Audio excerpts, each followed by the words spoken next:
Hi hello வணக்கம் friends, எல்லாரும் எப்படி இருக்கீங்க?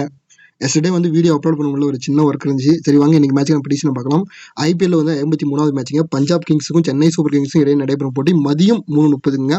தர்மசாலா கிரிக்கெட் கிரவுண்ட் நடைபெறுது. பிச்சு வந்து பேட்டிங் பிச்சு. ஆவரேஜ் ஸ்கோர் வந்து 175 பதிவாயிருக்கு.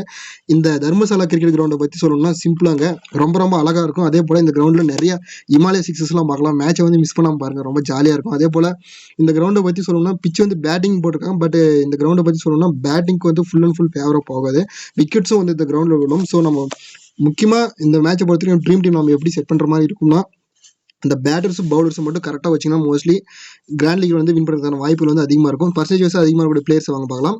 பர்சன்டேஜ் அதிகமாக இருக்கக்கூடிய பிளேயர்ஸில் இன்னைக்கு மேட்ச்சில் ஃபேண்டசி டாபிக்ஸில் யார் இருக்குன்னா ருத்ராஜ் கெய்க்வாடும் சாம் கரன் 2 பேர் தான் இருக்காங்க. நம்ம வந்து ருத்ராஜ் கெய்க்வாடை பற்றி நம்ம சொல்லிட்டோம். கண்டினியூ வந்து 3 மேட்ச் வந்து MVP வாங்கியிருக்காரு. இந்த ருத்ராஜ் வந்து ஃப்ளாப் ஆகிறன்றது எல்லாருக்குமே தெரியும் இந்த மேட்ச் பொறுத்த வரைக்கும். அதனால் கண்டிப்பாக ருத்ராஜ் வந்து எடுக்காதீங்க. இல்லை சில பேரில் வந்து நம்மளுக்கு ஆப்போசிட்டாக வந்து எப்பவுமே கொடி பிடிச்சின்னு சுற்றுவாங்க. அந்த மாதிரி பிளேயர்ஸ்லாம் நீங்கள் ட்ரை பண்ணி பார்த்துக்காங்க வேணும்னா. ஆனால் என்னோட யூசர்ஸ்க்கு வந்து நான் என்ன ரெக்கமெண்ட் பண்ணுறேன்னா, ருத்ராஜ் கெய்க்வாட் வந்து எடுக்காதீங்க இந்த மேட்சை பொறுத்த வரைக்கும். நான் சொல்லிட்டேன், அவ்வளோதான். அதுக்கப்புறம் உங்கள் இஷ்டம். அடுத்தது நான் இன்னொரு பிளேயரும் சொல்லுவேன். இப்போ மோஸ்ட்லி எல்லாரும் என்ன பண்ணுவாங்கன்னா, ருத்ராஜ் கெய்க்வாட் ட்ராப் பண்ணது இனிமேல் அடுத்து எல்லாருடைய ஃபோக்கஸும் எங்கே இருக்குன்னா சாம் கரன் மேலே தான் இருக்கும். அதே போல் யூனிவர்சல் சிவிசியாவும் ருத்ராஜ் கேப்டனாவும் சாம் சரன் வந்து வைஸ் கேப்டனும் ட்ரை பண்ணியிருக்காங்க. ஃபேண்டசி டாபிக்ஸும் இவங்க 2 பேர் தான் இருக்காங்க 2 டீம்லையும். இப்போ சாம் கரனை பற்றி சிம்பிளாக சொல்லணும்னா ப்ரோ, ஒன்றும் இல்லை. இப்போ சிகர் தவான் வந்து கேப்டன்சி பண்ணுற வரைக்கும் சாம் கரன் வந்து அதிகமான விக்கெட்ஸ் விழுந்துச்சு. நாமளும் பார்த்துருப்போம், 3 விக்கெட் 2 விக்கெட் அந்த மாதிரி எடுத்துகிட்டே இருந்தார். பட் இவர் கேப்டன்சி பண்ணுறப்ப என்ன ஆகுதுன்னா, இவருடைய ஓவரில் ஒரு வேளை ரன்னு நிறைய அடிச்சிட்டாங்கன்னா என்ன பண்ணுறாருன்னா, இவர் கொஞ்சம் அந்த ஸ்ட்ரகிள் ஆகிறது வந்து நம்ம நிறைய பார்க்க முடியுது. அதனால சாம் கரனும் இந்த மேட்சை பொறுத்த வரைக்கும் ஃப்ளாப் ஆகிறதுக்கான ரீசன் இருக்குன்னு தான் என்னோட ஒப்பீனியன் நான் சொல்லுவேன். ஏன்னா மோஸ்ட் ஆஃப் யூசர்ஸ் என்ன சொல்லுவாங்கன்னா, சாம் கரன் வந்து பவுலிங் பண்ணுறாரு, விக்கெட் கிடைக்கும், பேட்டிங்கில் வந்து ரன் அடிக்கிறான்னு சொல்லுவாங்க. ஆனால் என்னை பொறுத்த வரைக்கும் சாம் கரன் இந்த மேட்ச் ஃப்ளாப் ஆகிறதுக்கான வாய்ப்புகள் இருக்குன்னு நான் தான் நான் சொல்லுவேன். இல்லை ப்ரோ, சேஃபாக வேணுன்றவங்க எடுத்துக்காங்க. என்ன ரீசனுக்காக சாம் கரன் ஃப்ளாப் ஆவார் அப்படின்னா, ஒரு லாஸ்ட்டாக விளையாடின ஆர்ஆர் எம்ஐ இந்த 2 டீம் மோதிருப்பாங்க. அந்த டீமில் பார்த்தீங்கன்னா எம்ஐ பக்கம் ஃபேண்டசி டாபிக்ஸ் வந்து பும்ரா இருந்தார், ஆர்ஆர் பக்கம் வந்து ரியான் பராக் இருந்தார். அப்போ அன்னைக்கு மேட்ச்சில் ஃபேண்டசி டாபிக்ஸில் இந்த 2 பேரும் ஃப்ளாப் ஆகிட்டாங்க. அதுக்கப்புறம் 14 மேட்சுக்கு அப்புறம் அதே பேட்டர்ன் வந்து இன்னைக்கு வந்திருக்குங்க. அதனால என்னுடைய கான்செப்ட் படி சொல்லணும்னா, அந்த ஃபேண்டசி டாபிக்ஸில் 2 பேரும் வெளியே போன மாதிரி இன்னைக்கு இவங்க 2 பேரும் வெளியே போவாங்க அப்படின்ற மாதிரி நான் எதிர்பார்க்குறேன். அதுதான் என்னுடைய இது. உங்களுக்கு சேஃபாக வேணும்னு ட்ரை பண்ணிக்கோங்க. அதே போல் நம்ம எப்பவுமே சொல்கிறது தான், இந்த ஆல்ரவுண்டர் ஆப்ஷனை பொறுத்த வரைக்கும் 2 டீம்லுமே சேர்த்து மொத்தம் ஆல்ரவுண்டர் ஆப்ஷனில் 3 பேர் மட்டும்தான் இருப்பாங்க. சரிங்களா? இந்த மாதிரி 3 ஆல்ரவுண்டர் வரப்ப நிறைய டைம் இது மட்டும் இல்லைங்க, மற்ற மேட்சஸ் விளையாடுறப்ப கூட தான் 3 ஆல்ரவுண்டர் இருக்கிறப்ப மோஸ்ட்லி அன்னைக்கான மேட்ச்சில் ஒரே ஒரு ஆல்ரவுண்டர் மட்டும் தான் ட்ரீம் டீம் வருவாங்க. ஸோ அதனால் லாஸ்ட் மேட்ச் கூட இதே பஞ்சாப்பும் சென்னையும் விளையாடுறப்ப அன்னைக்கு பஞ்சாப் வின் பண்ணுற மாதிரி இருந்துச்சு. சாம் கரன் தான் நான் ரெக்கமெண்ட் பண்ணியிருந்தேன். ஆனால் இன்னைக்கு மேட்ச்சில் பார்த்தீங்கன்னா சென்னை வின் பண்ணுறதுக்கான வாய்ப்புகள் வந்து அதிகமாக இருக்குது. அதே போல் பிளேயிங் 11லேயும் வந்து நிறைய சேஞ்சஸ் பண்ணுறதா சொல்லியிருக்காங்க. முஸ்தபிசுர் ரஹ்மான் வேறு இல்லை பிளேயிங் 11ல். அதனால் இன்னைக்கு மேட்சை பொறுத்த வரைக்கும் நான் ஆல்ரவுண்டர் சொல்லக்கூடிய அந்த ஒரு ஆல்ரவுண்டர்னா ஜடேஜா வந்து மஸ்ட்டாக வந்து பிக் பண்ணிக்காங்க என்னை பொறுத்த வரைக்கும். ஏன்னு சொல்கிறேன்னா, ஜடேஜா மாதிரி பிளேயர்ஸ்லாம் எந்த மாதிரி மேட்சஸில் உள்ளே வராங்கன்னா, என்னுடைய பாயிண்ட் ஆஃப் சொல்லணும்னா, சென்னை வந்து கட்டாயமாக வின் பண்ணி ஆகணும். அதாவது இப்போ ஒரு பிளே ஆஃப் ஃபுல்லாக நுழையிற டைமு இன்னைக்கு மேட்ச் கூட பார்த்தீங்கன்னா சென்னை வந்து கம்பல்சரி வின் பண்ணி ஆகணுன்ற கட்டாயத்தில் இருக்குது. அதனால் நான் சொல்கிறேன், ஜடேஜா வந்து உள்ளே வரதுக்கான வாய்ப்புகள் அதிகம் இருக்குது. என்னோட பாயிண்ட் ஆஃப் சொல்லணும்னா ஒரு 80 பாயிண்ட் பக்கம் இந்த மேட்ச் எடுப்பாருன்னு நான் எதிர்பார்க்குறேன். அந்த ஒரு ரீசனுக்காக எடுக்கிறேன் ஜடேஜாவை. சாம் கரன் வந்து ட்ராப் பண்ணியிருக்கேன், மொயின் அலியும் ட்ராப் பண்ணி பார்க்குறேன். உங்களுக்கு சேஃபாக வேணுன்றவங்க சாம் கரன் எடுத்துக்காங்க. நான் அதுக்கு சாம் கரன் ட்ராப் பண்ணுறதுக்கான ரீசன் நான் சொல்லிட்டேன். அதுக்கப்புறம் உங்கள் இஷ்டம். அதே போல் இன்னொரு பாயிண்ட்டும் நான் வந்து மென்ஷன் பண்ணிக்கிறேன். இந்த வாரம் நடந்த மேட்ச்சில் பாருங்கள், வெள்ளி சனி ஞாயிறு இந்த 3 நாளுமே வெள்ளி சனி இந்த 2 மேட்ச்லையும் நடந்த மேட்ச்சில் பாருங்கள், லோ பீக்கில் வந்து கேப்டன் வந்திருக்காங்க. எஸ்ஆர்ஹெச் ஆடின மேட்ச்லையும் சரி, இப்போ நேற்று விளையாடின மேட்ச்லையும் சரி, எல்லாத்துலேயுமே பார்த்தீங்கன்னா லோ பீக்கில் வந்து கேப்டன் வந்திருக்காங்க. ஸோ என்னுடைய பாயிண்ட் ஆஃப் வியூ வந்து இன்றைக்கி நான் சொல்லணும்னா, ஒரே நிமிஷம், இன்னைக்கு மேட்ச்லிங்க இந்த 6 பேர் தான் இருக்காங்க. சரிங்களா? நான் வந்து ருத்ராஜ் சாம் கரன் 2 பேருமே ட்ராப் பண்ணிட்டேன். சரிங்களா? உங்களுக்கு வேணும்னா நீங்கள் எந்த பிளேயரை வந்து வேணுமோ அந்த பிளேயரை எடுத்துக்கோங்க. அதே போல் இன்னொரு பாயிண்ட் சொல்லணும்னா, இன்னைக்கு இந்த மேட்ச்சில் இந்த 6 பேரில் கண்டிப்பாக ஒரு பிளேயர் வந்து கேப்டனாக வருவதற்கான வாய்ப்புகள் வந்து மிக மிக அதிகமாக இருக்குது. சென்னை வின் பண்ணுறதுல நான் என்ன எதிர்பார்க்குறேன்னா, இந்த 2 பேரில் ஒரு பேர் வந்து கேப்டனாக வருவாங்களோன்னு நான் எதிர்பார்க்குறேன். நான் மோஸ்ட்லி நீ கேப்டன் ட்ரை பண்ண கூட இந்த 2 பேரில் ஒரு பேர் தான் ட்ரை பண்ணி பார்க்கலாம். உங்களுக்கு வேணும்னா ஒரு பேர்ஸ்டோ ட்ரை பண்ணி பாருங்க வேணும்னா. அவ்வளோதான் என்னோட பாயிண்ட் ஆஃப் வியூ சொல்லணும்னா, இன்னைக்கு மேட்ச் நம்ம எப்பவுமே சொல்கிற மாதிரி தான், இந்த 2 பேரை ட்ராப் பண்ணிட்டு பேட்டர்ன் 4 தான் வந்து கொடுக்குறோம் உங்களுக்கு. அதுக்கப்புறம் நீங்கள் ரிஸ்க் எடுக்கிறது உங்கள் விருப்பம்.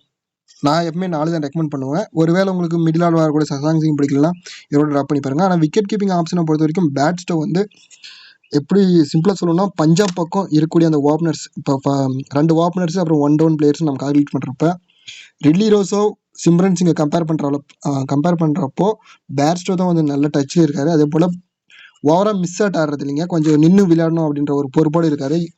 பெஞ்சில் உட்கார வச்சதுக்கு அப்புறம் திரும்ப மேட்ச்ல வந்தப்போ வந்து நல்ல ஒரு பர்ஃபார்ம் இருக்கு. ஸோ விக்கெட் கீப்பிங் ஆப்ஷனை பொறுத்த வரைக்கும் சேஃபான ஆப்ஷன்லாம் பேட்ஸ்டோ தான். தோனி, ஜிதேஷ் சர்மாலாம் நீங்கள் உங்கள் டீமில் வைக்கணும்னா அந்த டீமில் மோஸ்ட்லி பவர் பிளேக்குள்ளாரே ஒரு 2-3 விக்கெட்லாம் விழுது அப்படின்னு நீங்கள் எதிர்பார்த்தீங்கன்னா மட்டும் ஜிதேஷ் சர்மாவை ட்ரை பண்ணுங்க, இல்லைனா அது கொஞ்சம் வேஸ்ட்டாக போயிடும். ஏன்னா அந்த பக்கம் ஹார்ட் ஹிட்டர் வந்து நிறைய பேர் இருக்காங்க. அசுதோஷ் சர்மா இருக்காரு, சசாங் சிங் இருக்காரு. ஸோ அதனால ஜிதேஷ் சர்மாலாம் ட்ரை பண்ணிங்கன்னா பவர் பிளேக்குள்ளே ஒரு 2-3 விக்கெட் விழும் அப்படின்னு நீங்கள் எதிர்பார்த்தீங்கன்னா மட்டும் ட்ரை பண்ணுங்க, இல்லைனா வேண்டாம். ஸோ பேட்ஸ்டோ வந்து ஒரு சேஃபான பிக்கிங்காக இருப்பாருங்க. நான் ஜடேஜா வந்து சொல்லிட்டேன். தூபே பொறுத்த வரைக்கும் நான் என்ன சொல்கிறேன்னா, தூபேக்கு வந்து இது ஒரு மிக மிக முக்கியமான மேட்சுங்க. ஏன்னா இப்போ ருத்ராஜ் வந்து ஃப்ளாப் ஆகிறாருன்னா அடுத்து நம்ம பிளேயர்லாம் நம்ம ஒன்ஸ் செக் பண்ணி பாருங்க. இப்போ லாஸ்ட் மேட்ச்ல வந்து நல்லா நோட் பண்ணிக்கோங்க, இந்த டீம் தான் வந்து ட்ரீம் டீமாக வந்தது. சரிங்களா, சென்னையும் பஞ்சாபும் விளையாடுறப்ப ட்ரீம் டீம் இந்த டீம் தான் வந்தது. இப்போ நம்ம வந்து ருத்ராஜை ட்ராப் பண்ணிட்டுங்க, அப்போ நம்ம வந்து ராகுல் சகர் வந்து மஸ்ட்டாக நம்ம டீமில் வந்து வைக்கிற மாதிரி வந்துடும். ஏன்னா சிவிசின்றது அட்டன் டைம் வெளியே போகாது அடுத்த மேட்ச் விளையாடுறப்போ. அதனால ராகுல் சகரை வந்து நீங்கள் பிக் பண்ணிக்கோங்க. ஏன்னா நல்லா ரிதமில் தான் இருக்காரு ராகுல் சகரை பொறுத்த வரைக்கும். ஸோ நம்ம ருத்ராஜை ட்ராப் பண்ணுறப்ப ராகுல் சகரை பிக் பண்ணுற மாதிரி இருக்கும் நம்ம டீமில். நான் வந்து சாமியோட ட்ராப் பண்ணிட்டேன். அதே போலங்க சென்னை பக்கம் நல்லா பாருங்க, இந்த 3 பிளேயர் தான் ட்ரீம் டீம் வந்துருக்காங்க. சரிங்களா, ரகானாவை பொறுத்த வரைக்கும் சொல்லணும்னா லாஸ்ட் மேட்ச் ஒரு 29 ரன் அடிச்சிருக்காங்க, இல்லைன்னு சொல்லல. ஆனால் 24 பாலுக்கு 29 ரன் அடிச்சிருக்கிறது ரொம்ப ரொம்ப இவரோட வந்து கொஞ்சம் நான் சரியாக விளையாடக்கூடிய கெப்பாசிட்டியில் இல்லைன்றதை ப்ரூவ் பண்ணுறாரு. அதனால ரகானே வேணுன்றவங்க ரகானே எடுத்துக்காங்க. என்னோட ஆப்ஷன் என்னன்னா, நான் சர்துல் தாகர் வந்து சொல்லுவேன். சிம்பிளாக சொல்லணும்னா ஒன்று ரகானே எடுத்துக்காங்க, இல்லைனா சர்துல் தாகர் எடுத்துக்காங்க. சரிங்களா, 2 பேரும் ஒரே டீம் வைக்கிறது கொஞ்சம் அது ரொம்ப இதாக இருக்கும். அதனால 2ல ஏதாச்சும் ஒரு பிளேயர். சர்துல் தாகரை பொறுத்த வரைக்கும் ஹெட் வெட்ல நல்ல விக்கெட் எடுத்துக்காங்க. 12 மேட்ச்ல 18 விக்கெட் எடுத்திருக்காருங்க. நல்ல ரிதமில் தான் இருக்காரு இவரும். லாஸ்ட் மேட்ச் கூட நம்ம ஐபிஎல் டெபியூ ஆனாலும் சொல்லியிருந்தோம், வந்திருந்தாரு. ஸோ சர்துல் தாகர் வந்து ஒரு பெட்டர் ஆப்ஷனாக இருப்பார். உங்களுக்கு வேணும்னா ருத்ராஜ் அவுட் ஆவார், ஒருவேளை நின்று ரகானே வந்து ஒரு 40+ ஒரு 30+ அடிப்பாருனால ரகானே எடுத்துக்காங்க, உங்கள் இஷ்டம் தான். ஆனால் கண்டிப்பாக இந்த 2 பிளேயரில் ஒரு பிளேயர் நம்ம வைக்கிற மாதிரி இருக்கும். இல்லை நீங்கள் 2மே வேணும்னா கூட வச்சுக்கோங்க. அதே போல் இன்னொரு பாயிண்ட் சொல்லணும்னா பாருங்க, இந்த 3 பேர் வந்து ட்ரீம் டீம் வந்திருக்காங்க. ஒரு 2 இல்லைன்னா ஒரு பிளேயர், 2 பிளேயர் இல்லைனா ஒரு பிளேயர். ரில்லி ரோசோவை பற்றி சிம்பிளாக சொல்லணும்னா ஒன்றும் இல்லைங்க, இவர் வந்து 49 முறை வந்து 50 போட்டிருக்காருங்க. அந்த 50வது முறை வந்து 50 எப்போ போடுவாருன்னு தெரியல. நான் வீடியோ கூட சொல்லிட்டு தான் இருக்கேன். லாஸ்ட் மேட்ச் கூட ஒரு 40+ தான் அடிச்சிருந்தாரு, 50 அப்போ கூட வரலைங்க. மேபி இந்த மாதிரி பிளேயர்ஸ்லாம் நீங்கள் ட்ரை பண்ணுறப்போ ஒரே ஒரு பெனிஃபிட்ஸ் என்னன்னா, இந்த மாதிரி பிளேயர்ஸ் இன்னும் ஒரு 50 ரன் பக்கம் அடிச்சிட்டாருன்னு வச்சுக்கோங்களேன், உங்கள் டீம் வந்து பின்னாடி வராதிங்க, எப்பயுமே முன்னாடி இருந்துகிட்டே தான் இருக்கும். அந்த ஒரு ரீசன் தான். ரபடாவை பொறுத்த வரைக்கும் சிம்பிளாக சொல்லணும்னா அதாங்க, லாஸ்ட் மேட்ச் கூட 200 T20 ஆடி இருந்தாரு, ஒரு விக்கெட் வீதம் தான் எடுத்திருந்தாரு. ஆனால் இந்த 2 டீம் மோதுறப்ப மோஸ்ட்லி 1 or 2 விக்கெட்ஸ் பக்கம் எடுக்கிறாருங்க, அவ்வளோதான். சிம்பிள். வேணும்னா எடுத்துக்கலாம், எல்லாம் ட்ராப் பண்ணிக்கலாம், அந்த கண்டிஷன் தான். ஏன்னா இப்போ நம்ம முழுக்க நம்ம இந்த மேட்சை பொறுத்த வரைக்கும் சென்னை பக்கம் தான் வந்து பவுலர்ஸ் வந்து பிக் பண்ணுற மாதிரி வருது. ஏன்னா சென்னை வின் பண்ணுதுன்னா அப்போ அந்த டீம் பக்கம் தான் நம்ம விக்கெட்ஸ் வில்னா தானே வின் பண்ண முடியும். ஸோ அதனால சென்னை பக்கம் பவுலர்ஸ் வந்து நம்ம இருக்கிற மாதிரி இருக்கு. மோஸ்ட்லி பஞ்சாப் பக்கம் பவுலர்ஸ் வந்து ஸ்கிப் பண்ணி பாருங்க. அதே போல ஃப்ரெண்ட்ஸ், சிவம் துபே வந்து இன்னைக்கு வந்து என்ன ரெக்கார்டுக்குள்ள வந்து உள்ள வர்றாருன்னா, நீங்க நல்லா நோட் பண்ணிக்கோங்க. ஆர்ச்சாமி துபே இவர் வந்துங்க ஒரே ஒரு 6 அடிச்சா போதுங்க 100 சிக்ஸஸை வந்து ரீச் பண்ணுவாருங்க ஐபிஎல்ல மட்டுமே. சரிங்க, நல்ல 6 வந்து அடிக்கக்கூடிய எபிலிட்டி இருக்கு. மேபி இன்னைக்கு இமாலய 6 வந்து துபே அடிப்பாரு நான் எதிர்பார்க்குறேன், பார்க்கலாம். 1456 ரன் அடிச்சிருக்காருங்க ஓவராலா. சரிங்களா, ஐபிஎல்ல மட்டுமே ஒரு 44 ரன் அடிச்சா போதுங்க 1500 வந்து ரீச் பண்ணுவார். மேபி இவரோட பேட்டிங்லேருந்து இன்னைக்கு ஒரு 50 வரும்னு நான் எதிர்பார்க்குறேன். அடுத்து ஜடேஜாவை பொறுத்த வரைக்கும் சொல்லணும்னா எட்வேர்டில் வந்துங்க ஒரு விக்கெட் வீதம் தான் எடுக்கிறாரு. மேபி பேட்டிங்கில் வந்து இவருக்கு வாய்ப்பு கிடைக்குமே அப்படின்றதுனால தான் நான் ஒரு 80 பாயிண்ட் வந்து நான் சொல்லியிருக்கேன். பார்க்கலாம் எப்படி நடக்குதுன்னு. அதே போல் நம்ம எப்பவுமே சொன்ன மாதிரி தான் இந்த 2 பிளேயர் வந்து நான் ட்ராப் பண்ணிடுறேன். மேபி உங்களுக்கு வேணும்னா இந்த 2 பிளேயரில் கூட ஒரு பிளேயரை ட்ராப் பண்ணி பாருங்கள். நாம் சேஃபாக வேணுன்றதுனால தான் இந்த 4 பேட்டர்ன் வந்து நான் சொல்லியிருக்கேன். ரிஸ்க் எடுக்கிறவங்க அதுக்கு மேலே உங்களுக்கு இஷ்டம்.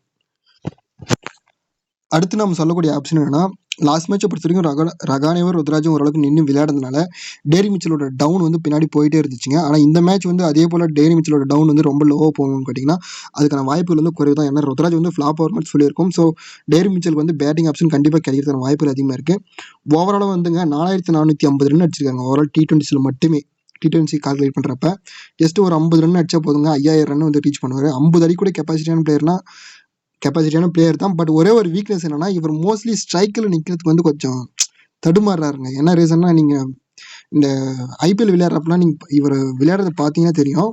சும்மா ஒரு பால் தட்டி விட்டா போதும், அடுத்து ஒன்றுமே அவர் பால் எங்கே போகுதுன்னு கூட பார்க்கறது இல்லைங்க. இவர் உடனே வந்து ஸ்ட்ரைக்கில் நிற்கிறது பார்க்குறாரு. இப்போ லாஸ்ட் மேட்ச் சென்னை விளையாடுற கூட மேட்ச்சில் கூட பாருங்கள், தோனியும் டேரி மிச்சலும் நின்றுட்டாங்க ஸ்ட்ரைக்கில். அப்போ இவர் என்ன பண்ணுறாருன்னா, தோனி அவர் அடிச்சது உடனே தோனி அவர் ஸ்ட்ரைக் விட்டு வெளியே வரல. ஆனால் இவர் பாருங்க, இவர் ஓடி போய் அந்த ஸ்ட்ரைக்கில் நின்றுட்டு மறுபடியும் திரும்பி இவர் ஓடி வந்தார். அது பார்த்தீங்கன்னா தெரிஞ்சிருக்கும். ஸோ அதனால் இவரோட ஒரே ஒரு வீக்னஸ் தான் அது ஒன்று தான். நின்று விளையாடுறதுனால கண்டிப்பாக நல்லா அடிக்கக்கூடிய ஒரு எபிலிட்டியான பிளேயர் தாங்க. அடுத்தது பிளேயர் பேட்டர்னு பார்க்குறப்ப முக்கியமான பேட்டில் நம்ம சொல்லி ஆகணும். ஹர்தீப் சிங் வந்துங்க ருத்ராஜ் கைக்வாட் வந்து 3 டைம் அவுட் எடுத்துருக்காரு. சரிங்களா, இது ஒரே ஒரு பேட்டில் தான். மேபி ஹர்தீப் சிங்க்கு விக்கெட் கிடைக்கும்னா எடுத்து வச்சுக்காங்க. ஹர்ஷல் பட்டேலை வச்சு சிம்பிளாக சொல்லணும்னா, ஒரு லாஸ்ட் மேட்சை பொறுத்த வரைக்கும் ஒரே ஒரு ஓவர் தான் பவுல் பண்ணியிருந்தாரு. ஹெட் டு ஹெட்ல வந்து நல்ல 9 மேட்ச்லைங்க 14 விக்கெட் எடுத்திருக்காரு ஹர்ஷல் பட்டேல். இந்த மேட்ச் வந்து பிக் பண்ணிக்கோங்க. ஏன்னா நான் சொல்லிட்டேன், ஃபுல் அண்ட் ஃபுல் வந்து ஒன் சைடாக மேட்ச் நடக்குமான்னு கேட்டிங்கன்னா அதுக்கான வாய்ப்புகள் வந்து மிக மிக குறைவு தாங்க. நம்ம 2 டீம்லுமே பிளேயர் வைக்கிற மாதிரி தான் இருக்கும். அதை வேணால் முன்கூட்டியே சொல்லிடுறேன். அடுத்து நம்ம எப்பவுமே சொல்லக்கூடியது தான், இந்த மேட்சை பொறுத்த வரைக்கும் சிம்பிளாக சொல்லணும்னா, பேட்ஸ்மேனும் பவுலரும் ஒரே ஒரு பிளேயர் கூட மிஸ்டேக் இல்லாமல் நீங்கள் எடுத்தீங்கன்னா 100% வந்து வின் பண்ணுறதுக்கான வாய்ப்புகள் வந்து மிக மிக அதிகம். ஸோ வீடியோ பற்றி கருத்துக்கள் வந்து கமெண்ட்டில் சொல்லிட்டு போங்க. அதே போல் பிளேயிங் லெவலில் கண்டிப்பாக சேஞ்சஸ் இருக்குங்க. முகேஷ் சௌத்ரி வர மாதிரி போட்டிருக்காங்க, டெஸ்பெண்டை வர மாதிரி போட்டிருக்காங்க. சில சமயம் ரிச்சர்ட் கிளேசனுக்கு பதிலாக தீக்ஷனா வர மாதிரி போட்டிருக்காங்க. ஆனால் ரிச்சர்ட் கிளேசன் நல்லா தான் பவுல் பண்ணியிருக்காரு. 140, 148, 146 தான் பவுல் பண்ணுறாரு. ஏன்னா இப்போது லைவ் பார்த்தீங்கன்னா கூட தெரிஞ்சிருக்கும், நான் இவர் பவுல் பண்ணதை பார்த்துட்டு தான் இருந்தேன். பேர்ஸ்டோ அந்த ரிச்சர்ட் கிளேசன் வந்து பவுல் பண்ணியிருந்தாங்க. அப்போ பார்த்தீங்கன்னா இவர் பால் அடிக்கிறது பிடிக்கல, அவ்வளோ ஸ்பீடில் வந்து போகுது. ஸோ அதனால் இந்த மாதிரி பிளேயர் பாலை வந்து திடீர்னு ஓவர் மெயின்டைன் பண்ணுற கண்டிஷனில் ஆப்போசிட்டில் இருக்கிற பேட்ஸ்மேன் அடிக்கிறப்ப மேபி ஃபிட்ஸ் கிடைக்கலாம். வேணுறவங்க எடுத்துக்காங்க. ஆனால் நல்லா தான் பவுல் பண்ணுறாரு, எக்கனாமிக்கலாக தான் பவுல் பண்ணுறாரு, எடுத்துக்காங்க. சர்துல் பொறுத்த தீபக் சகாரை பொறுத்த வரைக்கும் இன்ஜுரின்னு சொல்லியிருக்காங்க. மேபி இவர் இருக்க மாட்டார். ஸோ ஆன் டைம் செக் பண்ணி பார்த்துக்காங்க. நம்ம எப்பவுமே சொன்னதான், இந்த மேட்சை பொறுத்த வரைக்கும் பேட்ஸ்மேனு ஆல்ரவுண்டர் வந்து கரெக்டாக வச்சுட்டிங்கனாவே மேட்ச் வின் பண்ணிக்கலாம். ஸோ வீடியோ பற்றி கருத்துக்களை வந்து கமெண்ட்டில் சொல்லிட்டு போங்க. மற்ற பிளேயர் எல்லாமே மிஸ்ஸா டைப் பிளேயர்ஸ் தாங்க. ஏன்னா மற்ற பிளேயரை பற்றிலாம் நான் சொல்ல விரும்பல. ஏன்னா ரிஸ்வி இந்த மாதிரி பிளேயர்லாம் நான் மோஸ்ட்லி இவங்களெல்லாம் ட்ரை பண்ணுறதுக்கு பதிலாக நீங்கள் ஒரு நல்ல எப்படி சொல்கிறது, நின்னா ஸ்ட்ரைக்கில் நின்று விளையாடுவாங்க அப்படின்ற பிளேயரை மட்டும் இந்த மேட்ச் கொண்டு போங்க. நல்ல ஒரு டீம் அமையும். அதே போல் நம்ம சேனலுக்கு தொடர்ந்து சப்போர்ட் பண்ணியிருக்கேன். நம்ம நண்பர்கள் எல்லாருக்கும் மிகப்பெரிய நன்றிகள் தெரிவிச்சுக்கிறேன். அடுத்து ஒரு நல்ல ஒரு வீடியோ சந்திக்கிறேன். தேங்க்ஸ் ஃபார் வாட்சிங்.